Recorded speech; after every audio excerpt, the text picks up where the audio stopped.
301장 3절이죠. 주님 다시 배올 날이 날로 다가와 무거운 짐 주께 맡겨 벗을 날도 멀잖네.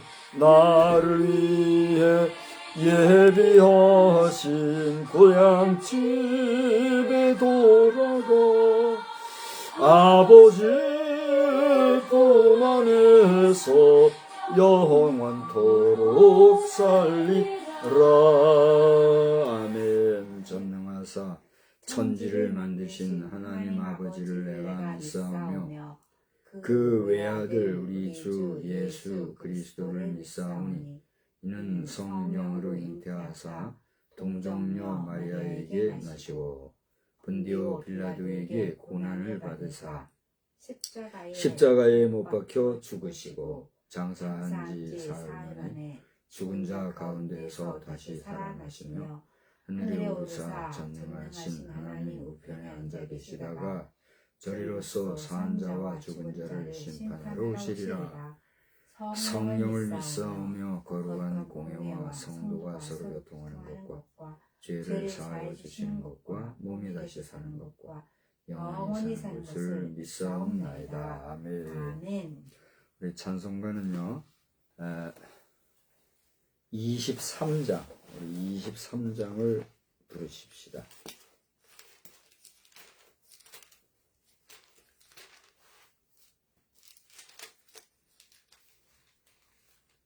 (23장) 만입이 내게 있으면 그 입 다 가지고 내 구주 주신 은총을 늘 찬송하겠네.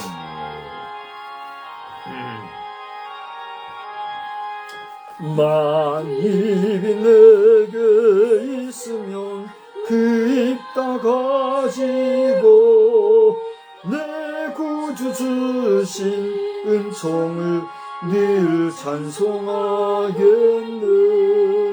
내 은혜로우신 하나님 날 도와주시고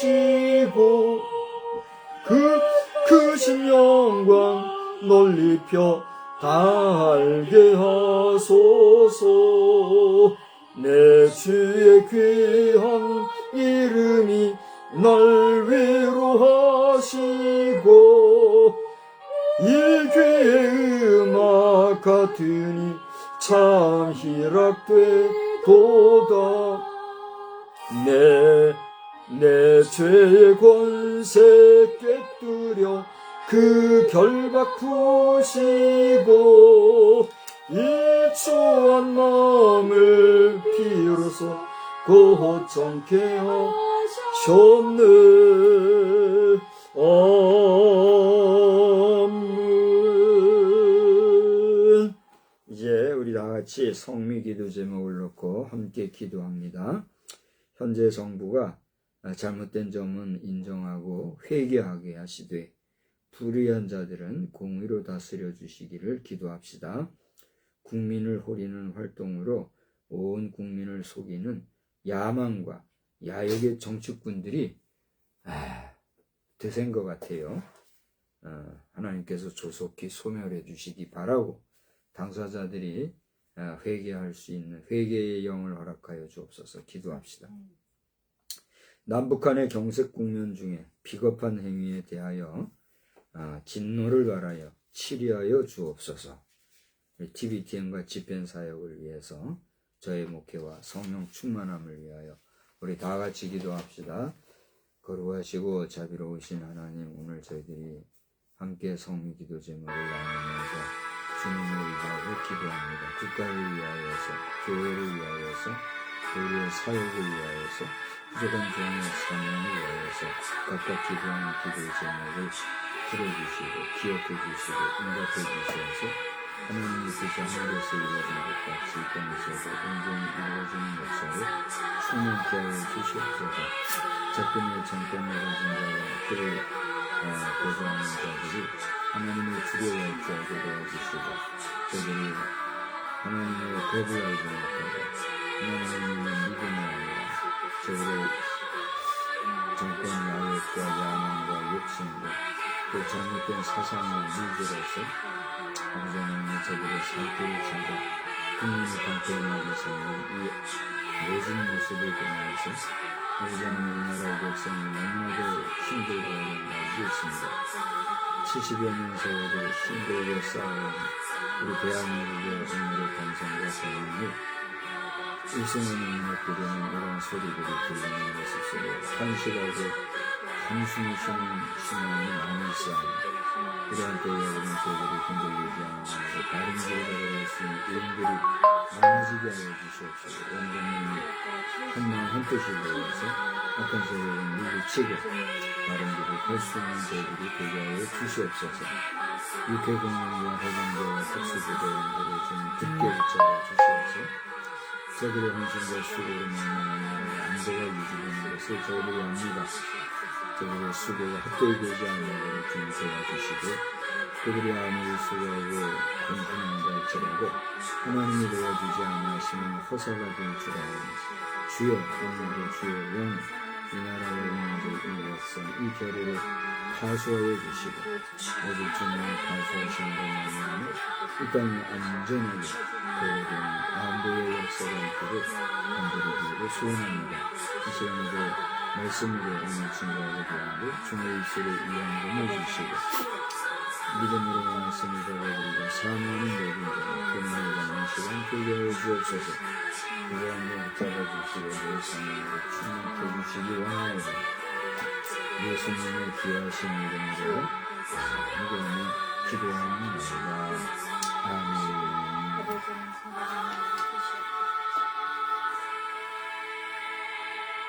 우리 하나님의 말씀은요, 시편 72편을 보겠습니다. 시편 72편의 말씀을 우리 한 절씩 교독하겠습니다. 지금 현재 혹시라도 온라인상에서 예배 드리시는 분이 계시면 여러분 성경을 펼쳐서 시편 72편의 말씀을 우리 다 같이 교독하겠습니다. 여러분이 혹시라도 성경이 없으신 분이 영상을 보고 계신다면 주변에 뭔 댓글을 올려요? 성경이 없어요. 성경이 없어요 라고 댓글을 올리면 성경 선물이 갈지도 모르겠다 그러는데 너무 바라지 마요. 바라지 말고 주변에 성경을 갖고 계신 믿음의 지인들을 찾아서 성경 말씀을 구입하든가 또 선물을 받으세요. 성경은 될 수 있으면 돈 주고 사기보다 주변에 거룩한 성도들로부터 선물로 받는 것이 좋을 거예요. 그래야 성경을 꼭 사모하고 읽고 그 가운데서 하나님을 만나는 역사가 있기를 주의 이름으로 축복합니다. 시편 72편입니다. 우리 한 절씩 교독하시겠어요? 하나님이여 주의 판단력을 왕에게 주시고 주의 공의를 왕의 아들에게 주소서. 그가 주의 백성을 공의로 재판하며 주의 가난한 자를 정의로 재판하리이니 의로 말미암아 산들이 백성에게 평강을 주며 작은 산들도 그리하리로다. 그가 가난한 백성의 억울함을 풀어주며 궁핍한 자의 자손을 구원하며 압박하는 자를 꺾으리로다. 그들이 해가 있을 동안에도 주를 두려워하며 달이 있을 동안에도 대대로 그리하리로다. 그는 뱀 풀 위에 내리는 비같이 땅을 적시는 소낙비같이 내리니 그의 날에 의인이 흥왕하여 평강의 풍성함이 달이 닿을 때까지 이르리로다. 그가 바다에서부터 바다까지와 강에서부터 땅끝까지 다스리리니 광야에 사는 자는 그 앞에 굽히며 그의 원수들은 티끌을 핥을 것이며 다시스와 섬의 왕들이 조공을 바치며 스바와 시바 왕들이 예물을 드리리로다. 모든 왕이 그의 앞에 부복하며 모든 민족이 다 그를 섬기리로다. 그는 궁핍한 자가 부르짖을 때에 건지며 도움이 없는 가난한 자도 건지며 그는 가난한 자와 궁핍한 자를 불쌍히 여기며 궁핍한 자의 생명을 구원하며 그들의 생명을 압박과 강포에서 구원하리니 그들의 피가 그의 눈앞에서 존귀히 여김을 받으리로다. 그들이 생존하여 스바의 금을 그에게 드리며 사람들이 그를 위하여 항상 기도하고 종일 찬송하리로다. 산 꼭대기의 땅에도 곡식이 풍성하고 그것의 열매가 레바논같이 흔들리며 성에 있는 자가 땅의 풀같이 왕성하리로다. 그의 이름이 영구하며 그의 이름이 해와 같이 장구하리로다. 사람들이 그로 말미암아 복을 받으리니 모든 민족이 다 그를 복되다 하리로다. 홀로 기이한 일을 행하시는 여호와 하나님 곧 이스라엘의 하나님을 찬송하며 그 영화로운 이름을 영원히 찬송할지어다. 온 땅에 그의 영광이 충만할지어다. 아멘. 아멘. 이새의 아들 다윗의 기도가 끝나니라. 아멘. 아멘.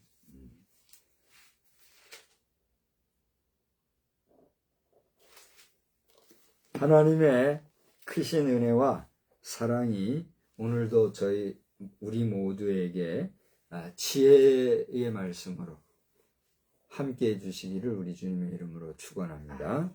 저는 오늘 왕이 쓰는 시, 우리 한번 따라할까요?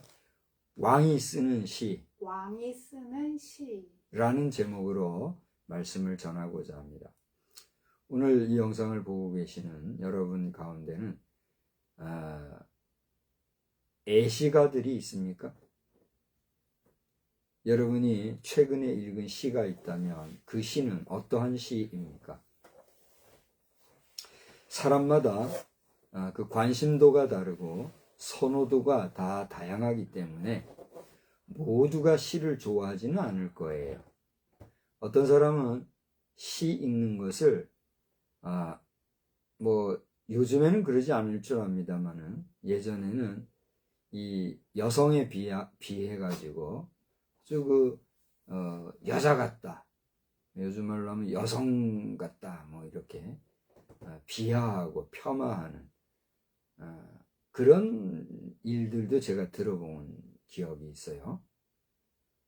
그런데 돌아보면 얼마나 무지하고 무식하고 배우지 못한 사람인가 하는 것을 알 수가 있는 거예요. 시는 문학 장르에 들어가죠. 근데 문학도요, 그 장르가 다양합니다. 그렇죠? 그걸 일일이 지금 다 말하기는 뭐하고, 그 다양한 장르 가운데 시라고 하는 것은 여러 가지 언어들을 함축적으로 집약해서, 그리고 아주 그 심미적이고도, 그리고 철학적이며, 그리고 우리 인생의 일상 속에 응축된 단어들이 집성되어진 그런 고도의 문장 작품이에요. 그렇지 않습니까? 그래서 일반 시가 있는가 하면 시조가 있죠.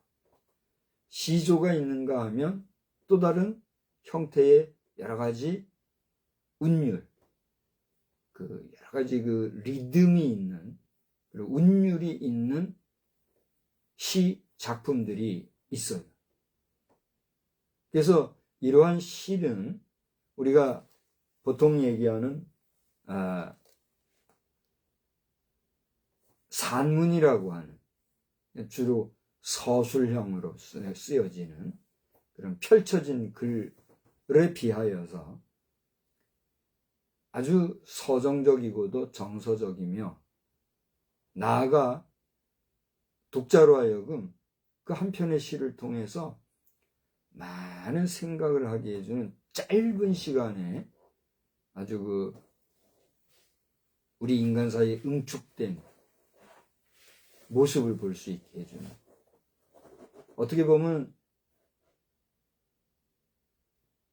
문장으로 표현할 수 있는 실력 있는 문장가들의 글이다, 이렇게 우리가 볼 수가 있을 거예요. 여러분은 어떻게 생각하시는지 모르겠어요.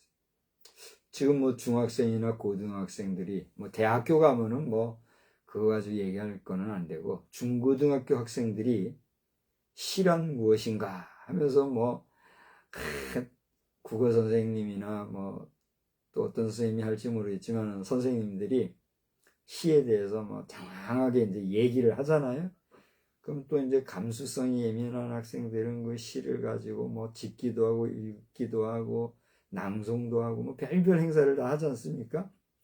그런가 하면 고대 얘기한 것처럼 시가 뭐냐면서 무슨 가볍게 여길 뿐더러 간지럽게 여기는 이런 사람도 실제한다 하는 사실에 대해서 여러분 이해가 되시나요? 이해가 되세요? 이해가 된답니다. 우리 이과 출신인 여성이 그걸 이해가 된다 이렇게 얘기하는 거 보면 다 끝난 거예요. 시라고 하는 것은 참 풍성함과 아름다움이 있어요. 근데도 그런 시를 이 좋은 가을에 한 편 읽지 못하고 또는 관심 갖지 못하고 바쁘게 아침부터 밤까지 먹고 사는 일에 분주하게 살아간다. 뭐가 복인가 한번 생각을 해보는 거예요. 뭐가 복인가? 인간이 살아가는데 가장 필요한 것이 의식주라고 얘기를 합니다만은 사람이 의식주만으로 살아갈 수가 없잖아요. 그죠? 그래서 필요한 게 각종 예술 활동이라든가 이런 문화 활동이라든가 심지어는 어떤 사람들은 섹스도 사람이 살아가는데 활력소를 준다 그래가지고 섹스 문화가 또 발달한 동네도 있더라고. 근데 이제 거기에 심취가 되면 사람이 망가지죠. 어느 정도 거기서 즐겼으면 빠져야 되는데 그걸 못하면 망가지죠.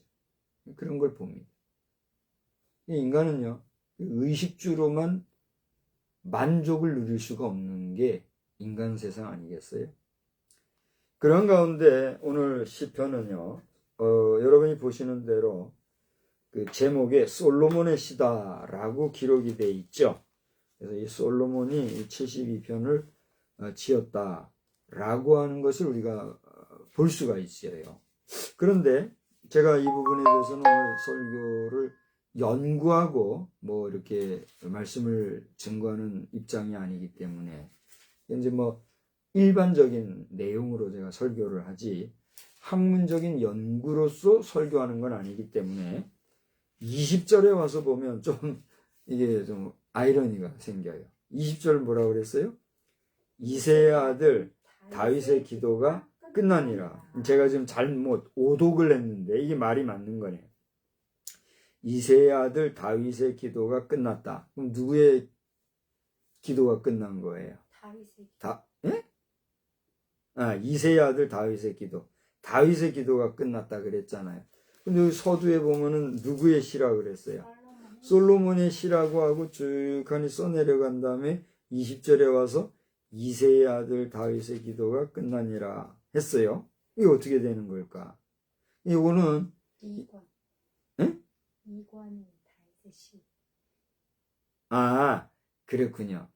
이권 전체가 이제 다윗의 시로 구성되어 있는데 그 가운데 이제 솔로몬의 시가 한 편 들어갔다 이건 얘기죠. 그렇습니다. 이제 제가 이 부분에 대해서 마지막에 얘기하려고 했는데 오늘 제가 말씀드릴 게 4가지예요. 4가지로 말씀을 드릴 건데 마지막부터 얘기할게요. 마지막에 보면은 오늘 이 시편 72편을 통해서 시편이 전체가 몇 권으로 돼 있어요? 5권으로 돼 있잖아요. 그 가운데서 제2권 두 번째 권수로 묶어진 내용의 마지막 부분이 오늘 우리가 읽은 시편 72편인 거죠. 그죠? 그래서 그 내용을 오늘 20절에서는 이새의 아들 하면서 다윗의 기도가 끝났다 함으로써 어쩔 것이죠? 1권, 2권, 3, 4, 5권인데 2권 전체가 다윗의 기도, 다윗의 시로 구성되어 있다는 걸 우리가 넉넉히 알 수가 있잖아요. 그죠?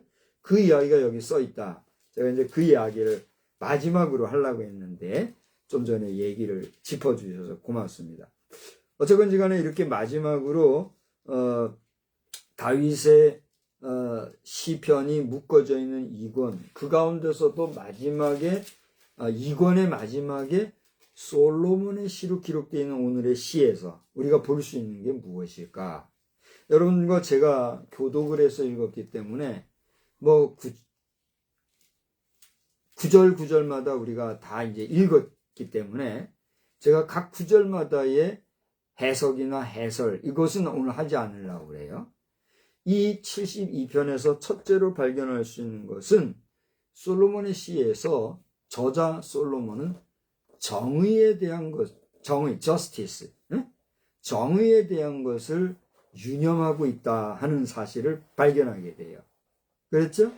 여기 1절부터 7절까지를 보면 구구절절이 이 시편 기자인 솔로몬은 시를 지었으니까 신분이 뭐예요? 시인이에요. 시인으로서의 자기와 함께하고 있는 사람, 보통 이 시에는요, 자연을 노래하는 시 또는 사람을 노래하는 시, 그죠? 그 외에 또 다른 어떤 철학적인 거, 이념적인 거, 그걸 서사시라고 그러죠. 그러한 시를 우리가 이제 짓기도 하는데, 이렇게 하든 저렇게 하든 시를 지은 시인의 심성에는 뭐가 있어요? 제가 서두에 이야기했던 것과 같이 다양한 우리 사람 살아가는 다양한 사람들의 그 경험들이라든가 또 이야기들이라든가 지식이라든가 역사라든가 그런 어떤 상황들에 대한 이해와 거기에 대한 어떤 폭넓은 인식과 그리고 나아가 그것들 속에서 자신의 표현력을 총동원하고 지식을 동원하고 감수성을 풍부하게 하여 아주 그 언어의 엑기스로서 조합해낸 것이 시란 말이에요. 그렇죠? 그런데 그러한 시를 지은 시인 솔로몬은, 저는 시인이 아니에요. 나더러 시인이라는 사람이 있더라고요. 기분 좋더라고요. 나는 정식으로 시인에 등단한 그런 시인이 아니에요. 그냥 남들이 불러줘서 뭐 시를 좋아하고 뭐 시를 쓰기도 하고 이렇게 하니까 시인이라고 얘기해줘서 고마운데 정식 시인은 제가 아니잖아요. 그죠? 그러나 그랬든 저랬든 시인으로서 그 시에 녹아내려져 있는 시인의 심령, 심정, 심리를 우리 이해할 수 있어요, 없어요? 있잖아요. 근데 오늘 시편 72편에서는 이 시인 솔로몬의 왕으로서의 가치관, 왕으로서의 정치관, 왕으로서의 인생관, 그 여러 가지 가치관 안에 뭐가 있었는가? 정의라고 하는 게 있었다라고 해요. 그것이 1절과 2절과 3절부터 7절까지 나오는 말씀에 스며져 녹아들어 있는 내용이다 라고 하는 거예요. 그 왕이라면 백성을 다룰 때 뭐로 다스려야 돼요? 정의로 다스려야 되는 거예요. 특별히 시편 기자 솔로몬은 자신에게 하나님을 부르면서 판단력을 주시고 주님의 공의를 달라고 그렇게 기도하는 것을 보게 돼요. 그런데 이 기도는 지금 누구의 기도로 우리가 이해를 할 수가 있어요? 솔로몬의 기도예요? 하나님이여 주의 판단력을 왕에게 주시고 주의 공의를 왕의 아들에게 주소. 이거 솔로몬이 솔로몬의 아들을 위해서 기도한 것일까요?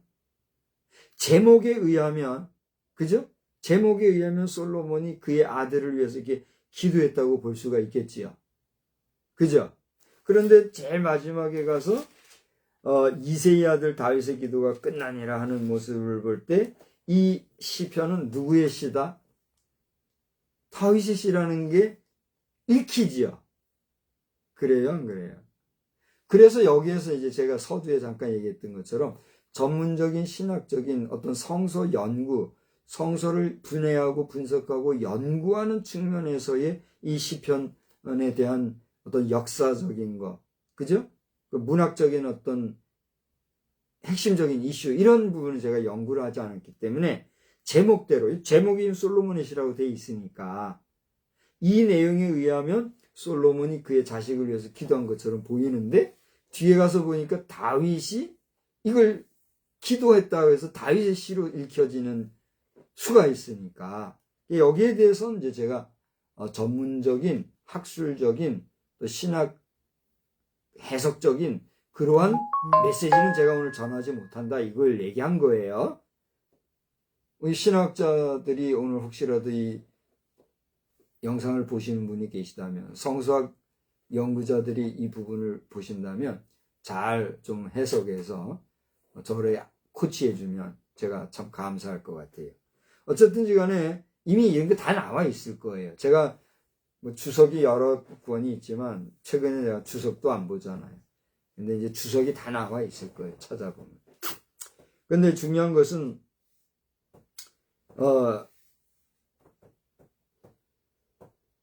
왕 다윗의 그 심정과 아버지의 그 심리를 이해했던 아들 왕 솔로몬의 이러한 시를 통한 정의에 대한 인식과 그러한 사상은 그대로 우리에게 뭘 일러주고 있어요? 지도자라면 갖추어야 할 덕목이 이런 것이 있어야 되겠구나 하는 것을 알 수가 있어요, 없어요? 있는 거예요. 하다못해 우리 동네 이장님도 정의롭게 마을을 이끌어 가야 돼요. 그렇지 않아요? 그냥 뭐 내 욕심이나 차리고 하면 돼요, 안 돼요? 안 되는 거예요. 우리 면이나 군이나 마찬가지예요. 면장님이든 군수님이든 도지사든 저 시장이든 무슨 뭐 대통령이든 지도자가 된 사람이라면 하다못해 동아리 모임에 짱이 된 사람이라면 우리 청년들 동아리 그러잖아요. 옛날엔 클럽 그랬지요.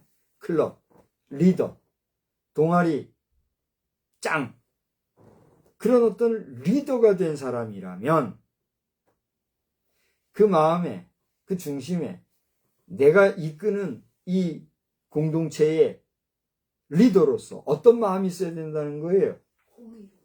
정의, 공의가 있어야 된다는 거예요. 아멘? 아멘. 그렇습니다. 오늘 우리나라의 정의가 온전한가? 오늘 우리나라의 정의는 바로 행해지고 있는가? 오늘 우리나라의 정의는 건강한가? 우리 국민이나 지도자된 스스로가 한번 이 부분에 대해서 질문한다면 그 정의에 입각하여 나아가는 우리 사회는 어떻게 될까요?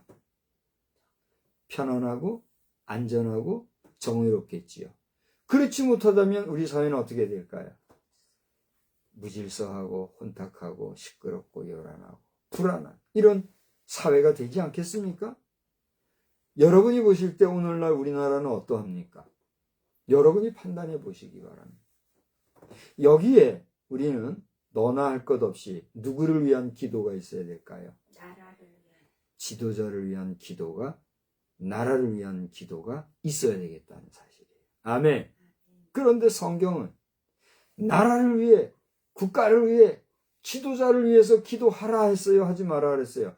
하라 하셨지만 그 전에 누구를 위해서? 그렇습니다.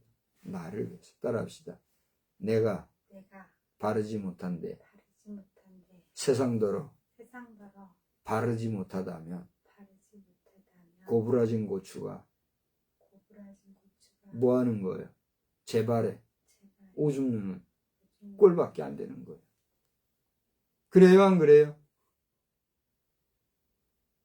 그러니까 성경은 타자를 위한 기도를 우리에게 요청하고 원하시지만 그것은 무엇이 전제되는 거예요? 하나님과 나 사이에 자아가 온전하여 온전한 자아가 비로소 이타를 위한 기도가 있어야 된다. 이걸 얘기하는 거예요. 그러니 다른 사람을 위한 기도가 중요한 사실이라고 하면 그 전에 기본적으로 누구가 정의로워야 돼요? 자아가 정의로워야 돼요. 아멘? 이건 떠들지 말라는 거예요. 떠들지 마.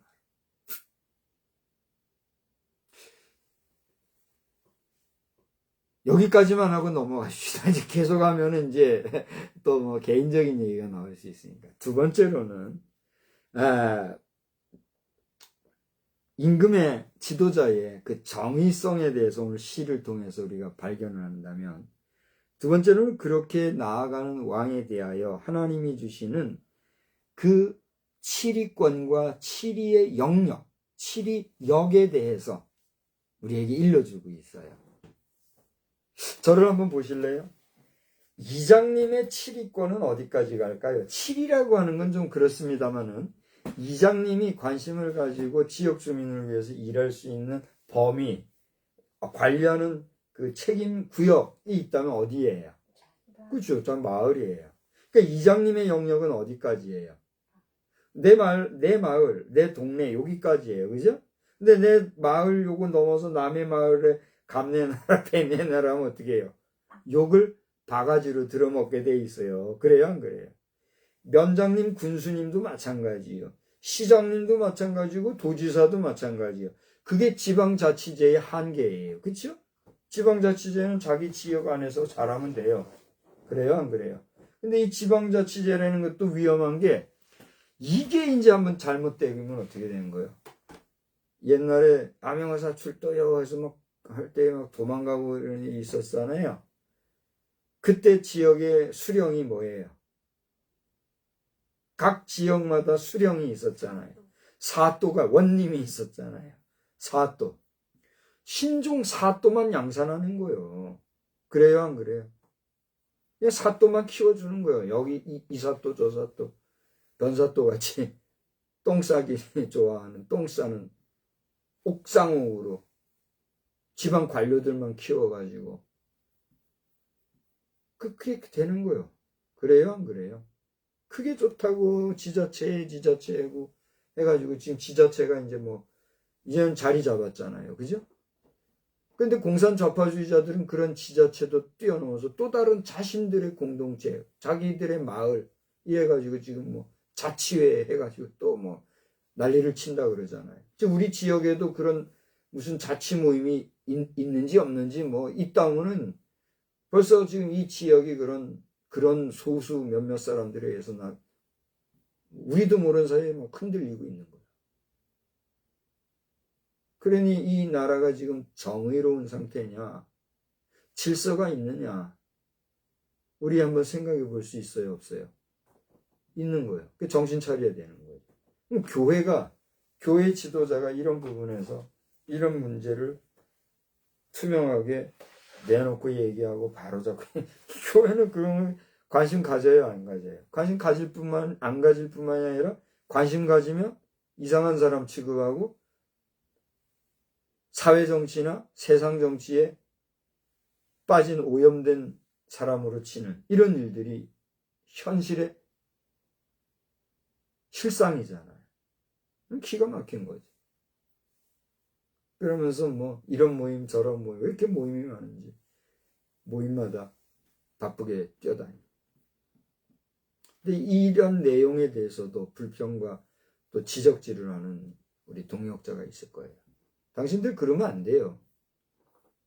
정신들 차리고 지금 나라의 형편과 교회의 현실을 분명히 알아야 해요. 교회마다 미자립된 교회들 정신 차려야 돼요. 언제까지나 지원받고 언제까지나 얻어먹고 그렇게 살아갈 거예요.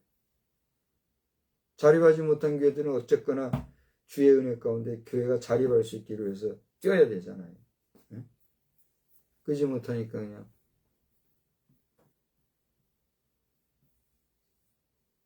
지금에 와가지고는 최소한의 생계 유지를 위해서도 목회자 부인들이 희생타가 되고 그렇게 지금 살아가고 있죠. 성도들은 그런 면에서 잘해야 되지만 성도들이 뭐 그런 관계를 알아요. 교회 정신 차려야 됩니다. 제가 이제 교회에 대해서 이렇게 네거티브하게 얘기하거나 레디컬하게 얘기하면은 듣기 싫어하는 목회자들, 장로들 있을 거예요. 권사들 가운데도 아주 그 좌파적인 인사들은 그렇게 막 하겠지만 권사님들도 정신들 차려야 돼요. 무작정 자 여기까지만 합시다. 정신 차려야 합니다.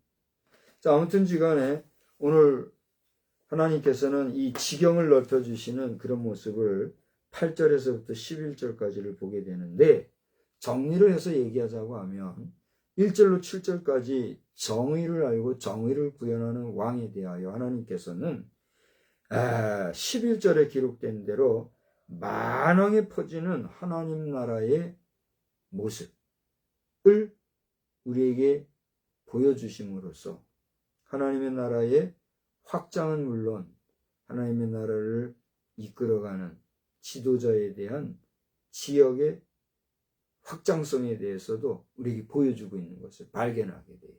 아멘. 잘 보세요. 잘 보세요. 고대도 이제 얘기하다가 도지사까지 갔지만 대한민국의 대통령이 있어요. 대한민국의 대통령은 어디까지가 우리 치리의 영역이에요? 대한민국이 치리의 영역이에요. 그런데 이 대한민국이요. 부국 강병 상황이면 우리의 그 영토를 더 넓힐 수 있어요? 없어요? 있어요. 부국 강병의 부국이라는 건 뭐예요? 경제권이 커지는 거 얘기하는 거예요. 경제력이 있으면 다른 나라에 가서도 땅을 살 수 있어요? 없어요? 있잖아요. 그러니까 지금 우리나라에서 다른 나라에 사는 땅이 있대요? 없대요? 있대요 정도가 아니라 대박 나가지고 지금 우리나라는 우리 일반인들은 몰라서 그렇지 아는 사람들은 우리나라가 지금 엄청난 부국에 지금 올라 있다는 거예요. 그걸 아니까 이 정권 잡고 내가 권력 잡으면 이게 다 내 돈 같이 쓸 수 있다 이러니까 절 보세요. 좀 저를 또 잘 보고 좀 하세요.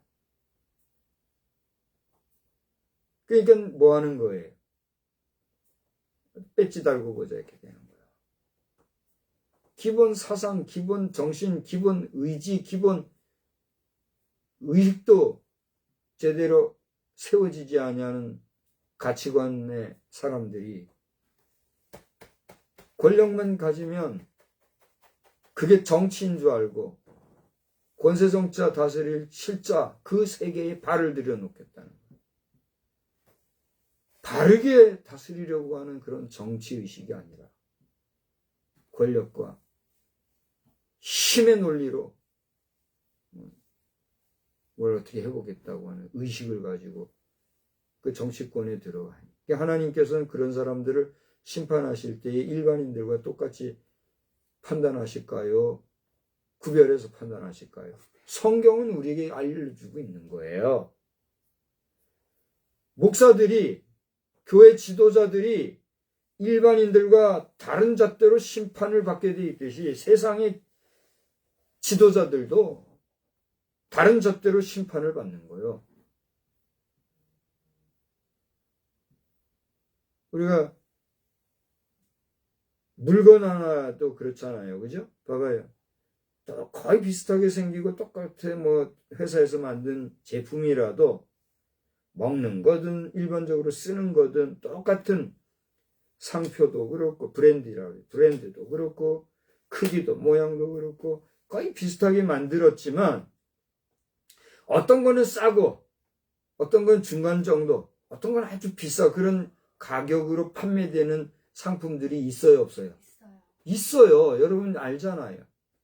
백화점 상품하고 저 중저가 판매하는 대형 마트의 상품들하고 일반 마트나 저 구멍가게에서 파는 상품들하고 품질이 같을까요? 다를까요? 여러분이 얘기해 보세요. 잘 모르겠어요? 차이가 있는 것도 있어요. 그랬어요. 뭐 다 똑같다는 게 아니라 엄격하게 보면 차이가 나는 게 있단 말이에요. 그게 팩트 아닙니까? 그래서 우리 여성들이 그래서 좀 똑똑한 것 같아요. 남성들도 이제 그런 사람들은 그렇겠지만, 고가, 비싼 돈을 주고라도 품질 좋은 거를 살라고 하는 이유는 뭐예요? 품질 좋은 걸 사면 비싸게 샀어도 그것이 오래 간단 말이에요. 품질도 오래 가고, 유행에도 응? 덜 민감하게 오랜 시간이 지나도 아주 괜찮은 물건. 그러니까 비싼 돈 주고 사잖아요. 그래서 좀 경제적인 여유가 된 사람은 어디로 가요? 백화점 가잖아요. 그 백화점 갔던 사람이 그 아래 퀄리티를 판매하는 시장에 가서 살라고 그러면 살 수 있어요, 없어요? 못 사는 거예요, 못 사는 거예요. 그 이해할 수밖에 없는 거예요. 그래요, 안 그래요? 그러나 난 참 어떻게 보면 자랑하는 말은 아니지만, 저와 같이 경제적으로 약한 사람이 한번 그런 데파트먼트로 가서 살라고 그러면 어떻게 돼요? 눈이 뿅 나오고 허리가 휘어지고 그게 되는 거잖아요. 하나님께서 지금 나에게 돈을 많이 주시면 그렇게 쏘다닐까 봐 딱 통제하시나 봐요. 그게 심정을 알으라고. 이제 밑에서 여기도 이제 얘기 그만합시다. 여기까지 하면 이제 또 한없이 길어지니까. 중요한 건 뭐예요? 오늘 정의로 다스리는 지도자에 대한 하나님의 그 지경을 넓혀주시는 이야기가 8절로 11절까지 나와 있어요. 이 이야기는 절 보세요. 인간사적으로 보면 하나님께서 정의로운 왕에 대해서는 영역을 넓혀줄 거니와 이 내용 안에는 하나님의 영역, 하나님의 지경이 넓어질 것을 우리에게 이야기하고 있는데 누구를 통해서 이 일을 역사하신다는 거예요? 왕을 하는데 어떤 왕을 통해서? 정의의 왕을 통해서. 그러면 성경에서 흐르고 있는 정의의 왕은 누구일까요? 예수 그리스도를 우리에게 보여주고 있는 거예요. 예? 그래서 오늘 이 성경을 깊이 읽다 보면 이 정의의 왕, 우리를 다스리고 하나님의 왕국, 여호와의 왕국을 넓혀가는 정의의 왕은 예수 그리스도로 연결되는구나 라고 우리가 기독론적으로 이 내용을 통해서 읽어갈 수가 있다는 거예요. 할렐루야. 그래서 오늘날 우리는 예수의 이름으로 온 지구상에 구하는 모든 나라의 모든 민족의 모든 백성의 남녀노소를 불문하고 예수의 이름으로만 구원받을 자격과 능력이 있음을 우리는 선언하고 선포할 수 있는 거예요. 아멘. 그러므로 그의 이름 예수 그리스도, 우리를 다스릴 만왕의 왕 예수 그리스도, 그분을 우리는 만주의 주로 만왕의 왕으로 고백하는 주의 백성, 주의 자녀로 오늘 현존한다는 사실을 여러분 믿으시기 바랍니다. 그게 우리 기독교인 거예요. 기독교와 종교가 뭐가 다르냐? 기독교는 종교 아니냐? 죄송합니다. 내 말 막 할게요. 씨부리 쌓는 존재들. 당신들은 그만큼 무지몽매하다는 걸 알아야 하는 거예요. 기독교는 종교를 뛰어넘어 각종 재반 종교와 종교인들도 예수 그리스도를 알고 예수 그리스도를 믿고 예수 그리스도를 통하여 하나님 나라의 백성, 하나님의 자녀로서의 하나님의 형상대로 지금 받은 하나님의 피조물이라는 사실을 알게 해주는 생명 그 자체가 뭐예요?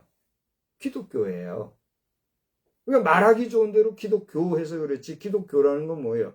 예수 그리스도를 우리의 신앙의 대상으로 믿는 하나의 종교, 이렇게 얘기하는 게 기독교잖아요. 종교의 차원을 넘어선 게 기독교예요. 그러니까 사실은 교라는 말을 우리가 쓸 필요가 있어요, 없어요? 없잖아요. 기독교의 핵심은 뭐예요? 예수 그리스도. 그러므로 기독교에 속해 있는 모든 하나님의 백성은 뭐예요? 생명을 가진 자. 이렇게 되는 거예요. 근데 그것을 인정하지도 못하고 깨달지도 못하고 이해도 못하고 그것을 부정하는 자들에 의해서 기독교는 뭐가 되는 거예요? 하나의 종교로 추락이 되고 종교 취급을 받는 거죠. 예? 뭐 이것이 언제 이게 이제 인간 세상에서 이게 언제 이게 해결이 되겠습니까? 언제 이게 해결이 될까요? 해결되려면. 만왕의 주요, 만왕의 왕이시며 대심판장이 되시는 그리스도 예수가 오셔서 우리를 마지막 심판하시는 그때 가서야 이제 깨닫게 되거든요. 심지어 죽은 자들도 일어나서 심판 앞에서 주를 찌른 자도 볼 것이라고 성경은 우리에게 일러주고 있잖아요. 그래서 그 하나님의 심판의 날에 우리가 바로 서야 될 성결의 삶을 위해 오늘도 우리는 한 걸음 한 걸음 나아가고 그 과정 중에 하나로 이 시간에 말씀을 우리가 나누는 거예요. 아멘? 네. 두 번째로는 이처럼 만왕에 퍼지는 하나님의 왕국에 대해서 이제 살펴보게 되죠. 그 다음에 세 번째로는요, 오늘 시편에서 우리가 발견할 수 있는 것은 자비라고 하는 것을 발견하게 돼요. 자, 자비 하면 생각나는 게 뭐예요? 네? 저 보면서 뭐라고요? 불쌍히. 자비라고 하는 것은 불쌍히 여긴다, 인자함, 뭐 이런 걸 이제 나는 자비하면은 석가모니, 부처님, 뭐 이런 걸 난 얘기할 줄 알았어요. 내가 원했던 거고. 절 보세요. 자비하면 뭐예요? 대자대비하시고, 우리 모든 중생들을 위하여서 왕자의 자리에서 내려오셔서, 온 세상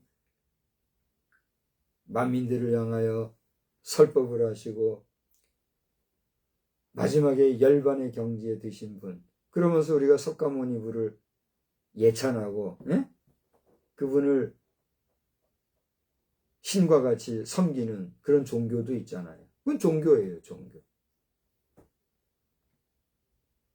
그러니 인간이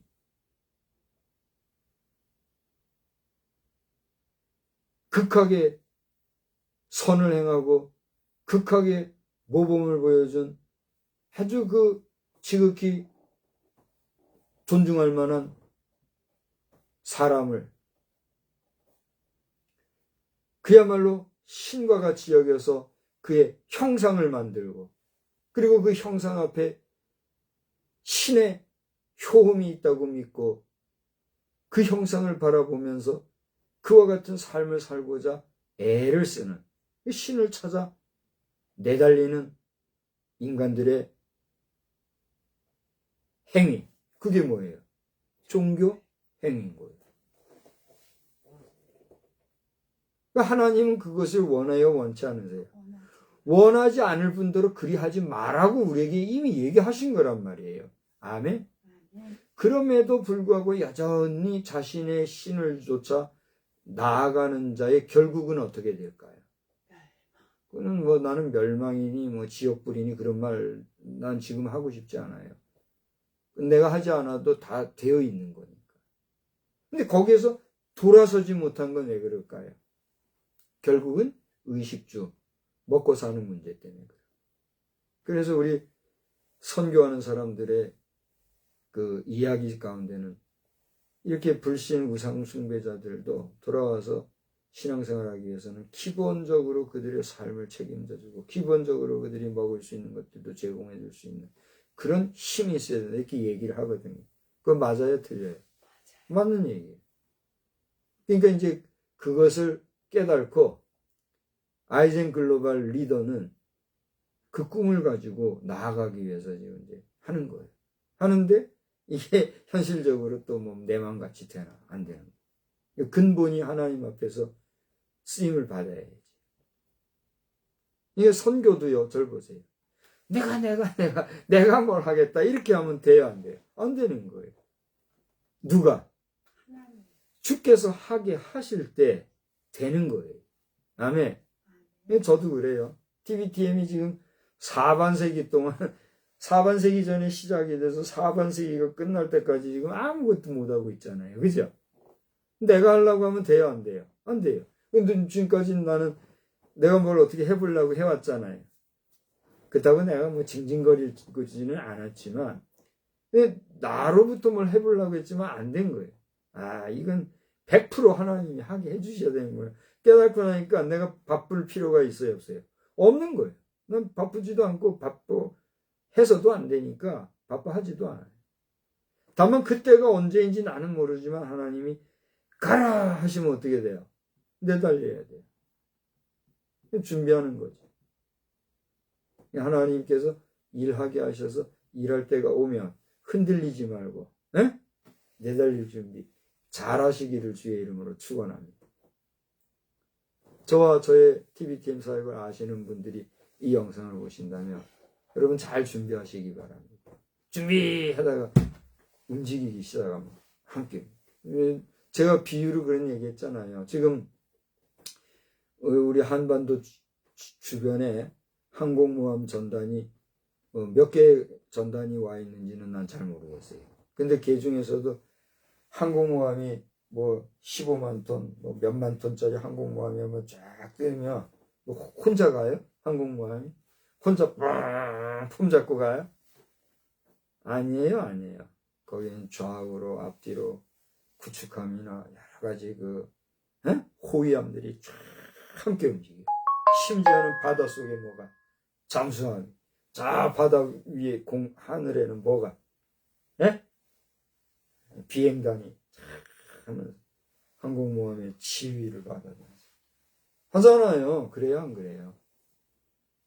그게 TVTM 사역이요. 그걸 알아야 해요. 뭐 하면서 뒷담론한 사람들은 당신들은 그렇게 하면 뭐 경험할 기회가 없는 거죠. 자, 여기까지 했는데 자비를 얘기하다가 이렇게 됐습니다만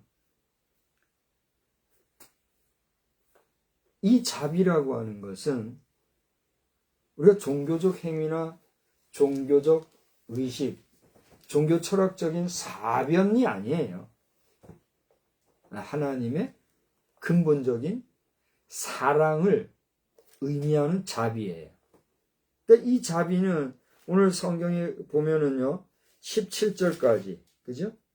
12절에서부터 17절까지를 보면, 거기에는 구구절절히 인간 세상 속에 펼쳐지는 왕의 다스리는, 왕의 정의로 다스리는 그 통치에 의하여서 만민이, 온 백성이 그걸 뭐라죠? 국태민안, 나라가 태평하고 백성이 편안한, 그걸 국태민안이라 그러잖아요. 그런 국태민안과 같은 그런 정말 패러다이스와 같은 그런 세상의 모습을 우리에게 보여주고 있고 연상하게 해주는데, 바로 그런 자비를 베푸는 인간 세상 속에 인간사의 자비를 우리가 떠올리게 하잖아요. 근데 그게 아니에요. 사실은 그 너머, 오늘 이 시편 기자는 누구를 찬양하고 있어요? 하나님을 찬양하고 있는데, 인간 세상의 이런 모든 자비로운 평화경 국태민안의 이런 모습과 같이 모든 만민, 모든 만인, 모든 우주 삼라만상을 다스리고 주관하시며 평안과 평강을 주시는 분이 누구다? 하나님이시다. 그것이 하나님의 뭐다? 자비다. 인자하십니다. 하나님의 인자와 자비하십니다 하는 사실을 우리에게 일러주고 있어요. 아멘. 그러니까 오늘 시편에서 우리는 지금 몇 가지를 지금 생각했어요? 정의로 다스림,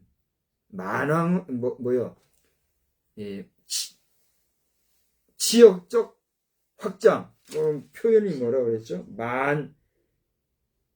만방에 펼쳐지는, 만방이라는 건 뭐예요? 크고 넓은 그런 지역적 확장성을 얘기하는 거예요. 그걸 얘기해. 세 번째는 뭐라고요? 하나님의 자비하심을 우리가 생각하게 한다. 그랬죠? 그러고 나서 이제 마지막으로는 뭐예요? 오늘 18절로 19절인데, 자, 지금까지 1절서 17절까지의 모든 내용을 보면요. 지금 무엇을 노래하는 누구의 어떤 이야기가 나옵니까? 여러분 좀 생각해서 잘 해보세요. 오늘 17절까지 보면 누구에 의한 무엇을 노래하는 누구의 시로 지금 기록이 되어 있어요. 결국은 절 보세요. 이 한 나라의 왕, 솔로몬이면 솔로몬, 다윗이면 다윗, 그 당시에 그 지역에 다스리는 통치자로 있는 왕이 그 지역을 생각하고 그 백성을 생각하고 그들의 삶을 생각하면서 노래한 내용으로서, 그죠? 인간 세상 속에 있을 수 있는 모든 재반사항을 지금 예찬을 했잖아요.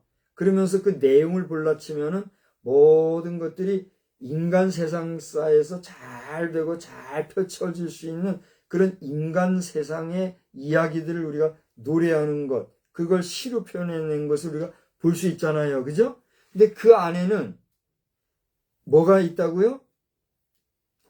정의와 만방에 펼쳐질 하나님의 역사하심과, 그 다음에 그 모든 것을 자비로 펼쳐가는 왕의 통치력, 그것을 통한 하나님의 자비함을 우리가 보게 된 거잖아요. 그죠?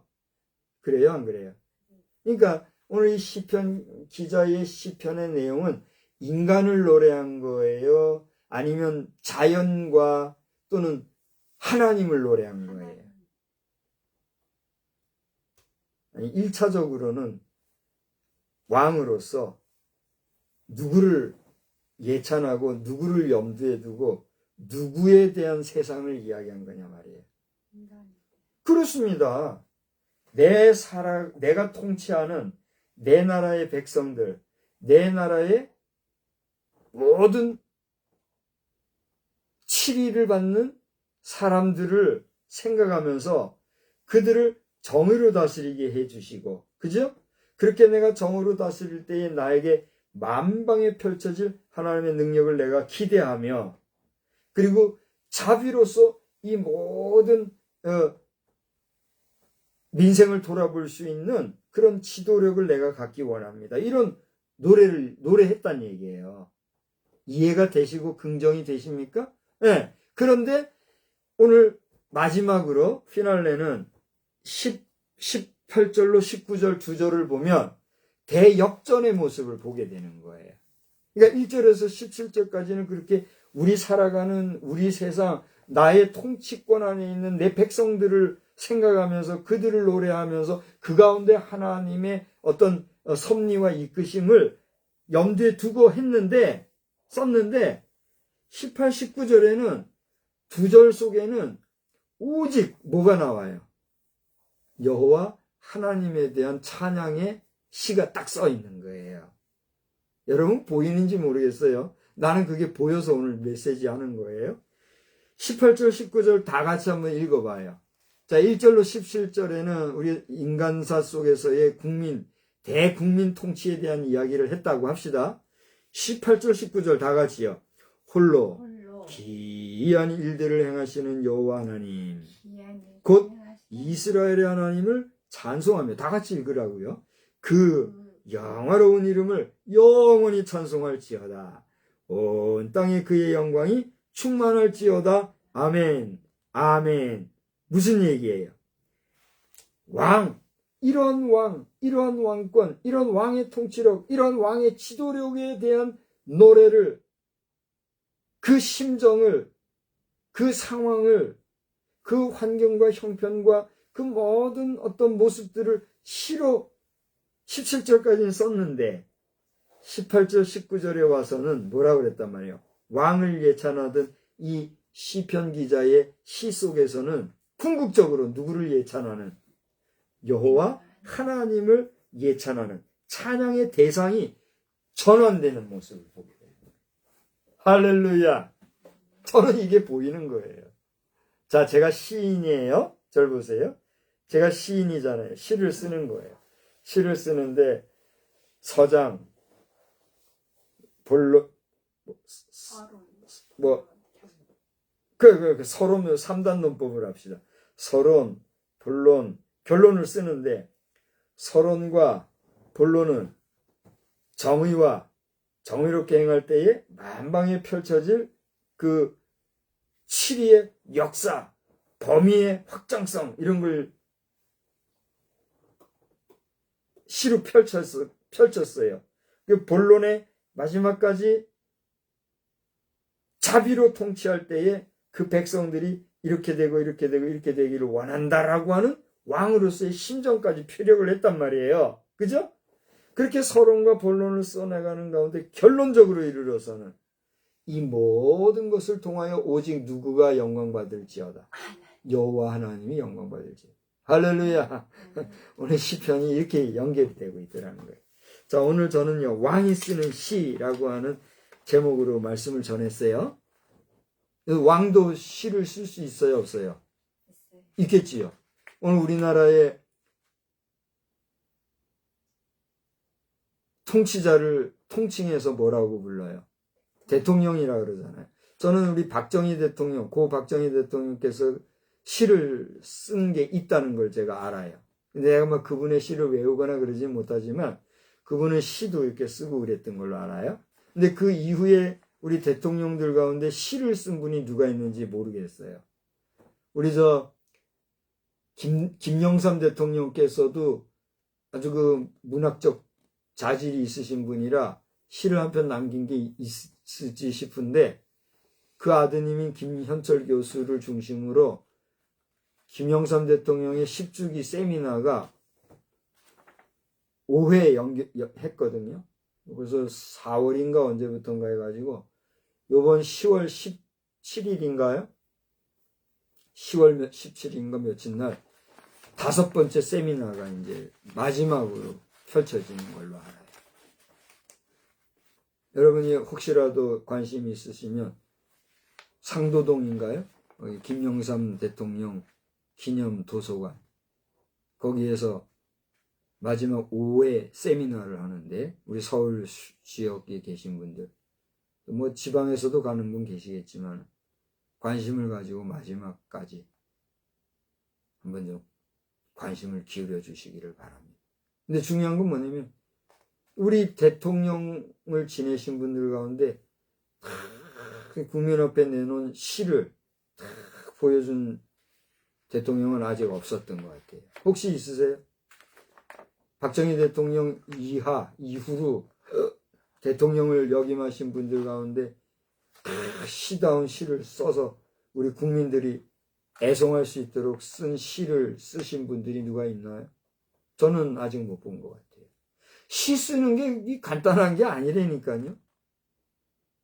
그런데 오늘 왕이 쓰는 시라는 제목으로 오늘 여러분 앞에 잠깐 소개했던 것처럼 이렇게 3가지와 4가지, 이 4가지 내용 속에 인간 예찬과 하나님을 찬양함으로써 왕이 백성을 향하여 하나님을 향하여 가진 그 심정을 우리 읽어본 거예요.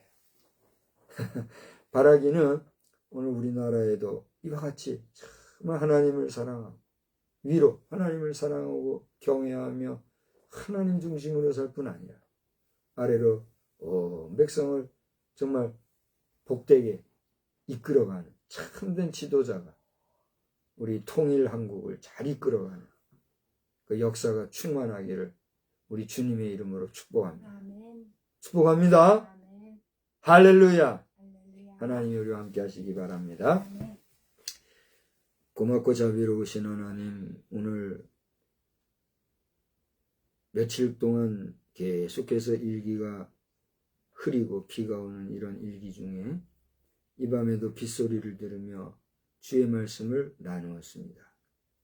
대지에 촉촉히 적시는 이 비가 혹자에게는 좋은 비가 되고 혹자에게는 부담스러운 비가 되고 이런저런 모습으로 우리가 비를 맞고 있지만 이 비 하나도 하나님께서 허락하지 않으시면 아니 되는 줄 압니다. 그러나 인간은 이런저런 과학적인 근거와 논리로서 이 비가 어떻게 해서 어떻게 이동하여 어떤 상황에서 어떻게 해 비가 내린다 이렇게 얘기하지만 그 모든 배경에는 하나님이 계시다는 사실에 대하여 성경은 우리에게 분명히 언급하고 있는 것을 보게 됩니다. 하늘을 나는 공중의 새도 하나님의 허락이 없으시면 땅에 떨어지는 법이 없고 저 들판에 한 송이 꽃도 솔로몬의 그 화령보다도 아름답다고 그렇게 이야기하는 것을 보면서 하나님의 이끄심과 섭리하심과 우리를 주관하심을 이 밤에 다시 한번 돌아봅니다. 주여, 저희들로 하여금 이 나라의 지도자들 가운데는 이처럼 시한편을 통해서도 하나님을 찬양할 줄 아는 위대한 지도자가 나오게 해주시고, 더 나아가 우리 자신 어느 곳에서 어떠한 환경 속에서 사람들과의 관계에 있든지 간에 우리 자신이 다른 사람을 이끄는 위치에 있는 자들이라면 누구나 이와 같이 아름다운 시인과 같이 하나님을 찬양하며 그들이 이끌어가는 공동체를 축복할 줄 아는 그런 아름다운 시인의 마음으로 우리의 삶을 잘 경주하는 그런 복된 나라, 복된 우리 행성 되게 하여 주시옵소서. 그리하여 잃어버렸던 신라권이 회복되어지고 저 에덴 동산의 평화가 이 땅에 다시 한번 주어지는 복된 역사가 우리에게 충만하기를 원하오며 사랑과 자비가 충만하신 우리 구주 예수님의 이름으로 기도드리옵나이다. 아멘. 우리 찬송가 27장 주신 말씀 생각하면서 27장 부르겠습니다. 빛나고 높은 보좌와 그 위에 앉으신 주 예수 얼굴 영광이 해같이 빛나네.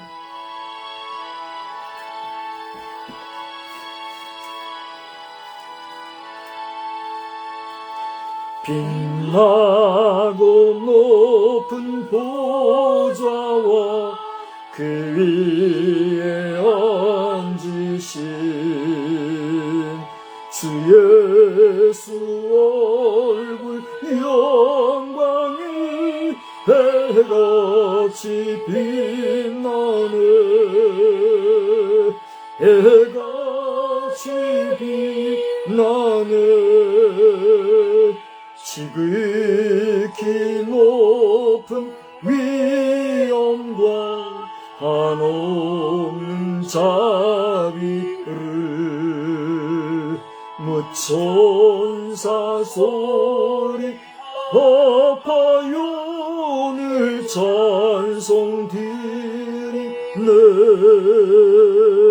늘 찬송드리네. 영식을 나를 살리려 그 영광 떠나서 그 부끄러운 십자가 날 위해 지셨네. 날 위해 지셨네. 나 이제 생명이 있으니 주님의 은혜요. 저 사망 권세 이기니 그 기쁨 넘치네. 그 기쁨 넘치네. 주님의 보좌 있는데 천한 몸이 이르라.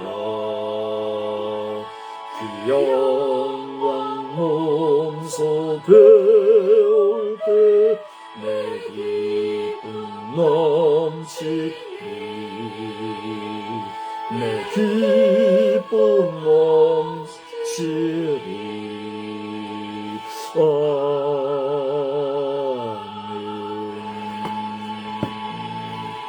이제는 성부와 성자와 성령님의 무궁하신 은혜와 사랑하심이 천하고 천한 우리를 위하여 몸소 십자가 달려 돌아가심으로 그 사랑을 완성하신 하나님의 사랑을 귀하게 알고 왕이 가지는 그런 심령과도 같이 작은 공동체 안에서도 성왕과 같은 그런 심령으로 위로 하나님을 경외하고 아래로 우리의 공동체를 사랑하며 살아가기를 또다시 다짐하고 다짐하며 돌아가는 우리 모두 위에 이제로부터 영원히 함께 계실지어다.